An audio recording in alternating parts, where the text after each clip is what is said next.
RJD जो है वो सहमत है। हालांकि आरजेडी पूर्णिया सीट कांग्रेस को देने को तैयार नहीं है। अब जबकि किशनगंज, कटिहार, सुपौल, भागलपुर, समस्तीपुर, पटना साहिब, मुजफ्फरपुर, पश्चिम चंपारण, सासाराम, गोपालगंज सीट कांग्रेस के खाते में जा सकती है। इतना ही नहीं, कांग्रेस पूर्णिया से पप्पू यादव को टिकट देने पर अड़ी हुई है। सूत्रों की माने तो कांग्रेस की तरफ से आरजेडी का उम्मीदवार बदलने का भी कांग्रेस की तरफ से दबाव जो है वो बनाया जा रहा है।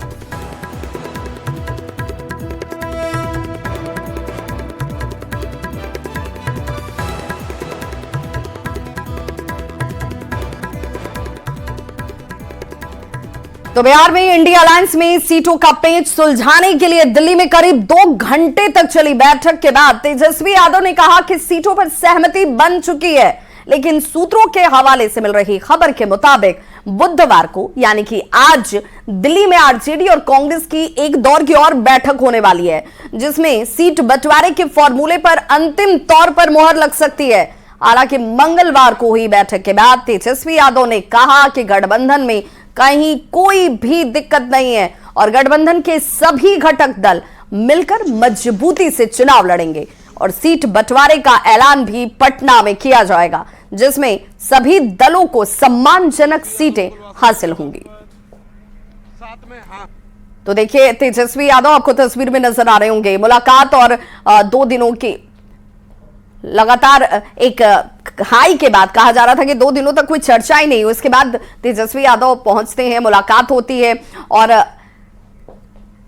जिसमें कांग्रेस और आरजेडी के बीच सीट बंटवारा जो है, कल के बाद आज एक और अहम बैठक और मुकुल वासनिक के आवास पर यह बैठक जो है वो होने वाली है। मुकुल वासनिक के आवास पर यह बैठक और उसके बाद यह माना जा रहा है कि आरजेडी जो कि सबसे बड़ी पार्टी के तौर पर बिहार में अपने आप को देखती है, उसकी तरफ से अब ये मुकुल वासनिक के आवास पर जो बैठक है वो अब शुरू हो चुकी है। जो बड़ी जानकारी इस वक्त आ रही है, लेटेस्ट अपडेट यही कि बैठक की शुरुआत हो चुकी है मुकुल वासनिक के आवास पर और इस बैठक के बाद ही माना जा रहा है कि जो अंतिम मोहर है सीटों की संख्या को लेकर, सीट शेयरिंग को लेकर, वो लग जाएगी। हालांकि तेजस्वी यादव की तरफ से ये कहा गया कि ऐलान जो है वो पटना में ही किया जाएगा, यानी कि तेजस्वी यादव जो हैं वो पटना में सीटों की संख्या का ऐलान करेंगे कि भाई किस पार्टी के पास कितनी सीटें जा रही हैं।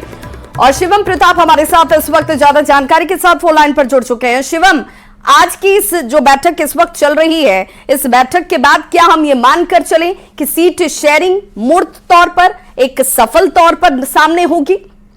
देखिए, निश्चित तौर पर कल की बात करूं तो लगभग 2 घंटे आरजेडी और कांग्रेस के नेता आपस में बैठे थे, लेकिन समन्वय नहीं बन पाया था। सूत्रों का ये दावा था कि सीटों के नंबर पर तो सहमति है, लेकिन कौन कौन सी सीटें होंगी उसको लेकर सहमति नहीं बन पाई है। अभी दिल्ली में मुकुल वासनिक के आवास पर कांग्रेस के नेता पहुंचे हुए हैं। हालांकि अभी तक आरजेडी से तेजस्वी यादव कोई और नहीं पहुंचा है, लेकिन सूत्र ये दावा कर रहे हैं। बड़ी खबर यह है कि सूत्रों के मुताबिक कांग्रेस आरजेडी के बीच बिहार में सीट बंटवारे का पैच झारखंड में अटका हुआ है। बिहार में आरजेडी कांग्रेस को 9 सीटें देने को तैयार है, लेकिन बदले में झारखंड में 2 सीटों पलामू और चतरा की मांग कर रही है। पप्पू यादव की वाली सीट पर भी आरजेडी का वीटो पावर लगा हुआ है। पूर्णिया के अलावा सुपौल सीट भी कांग्रेस के हाथ से फिसल सकती है। औरंगाबाद की जगह काराकाट का ऑफर मिला है कांग्रेस को और सेवहर, महाराजगंज, सीवान में से एक सीट भी कांग्रेस को मिल सकती है। न्यूज 18 को उच्च सूत्रों ने यह बताया है कि बिहार में कांग्रेस की अब तक कंफर्म सीटें सिर्फ किशनगंज, कटिहार, भागलपुर, समस्तीपुर, पटना साहिब, मुजफ्फरपुर और पश्चिम चंपारण है, जबकि वेटिंग में जिन सीटों को लेकर बात चल रही है वो शिवहर, सासाराम, काराकट, महाराजगंज, सिवान, सेवर, इनमें से जाति समीकरण के हिसाब से 2 सीटें कांग्रेस को मिल सकती हैं। फिलहाल बेहद अहम मीटिंग शुरू हो गई है। सूत्रों का यह दावा है कि इस मीटिंग में अब से कुछ देर बाद आरजेडी के नेता भी शामिल होंगे और उसके बाद सीटों को समीकरण को लेकर कहीं ना कहीं कुछ बड़ा मीटिंग के परिणाम निकल सकता है और उसके बाद फिर स्थिति, यानी कि अब बिल्कुल ये इस बैठक के बाद ये उम्मीद जरूर ज्यादा और मजबूत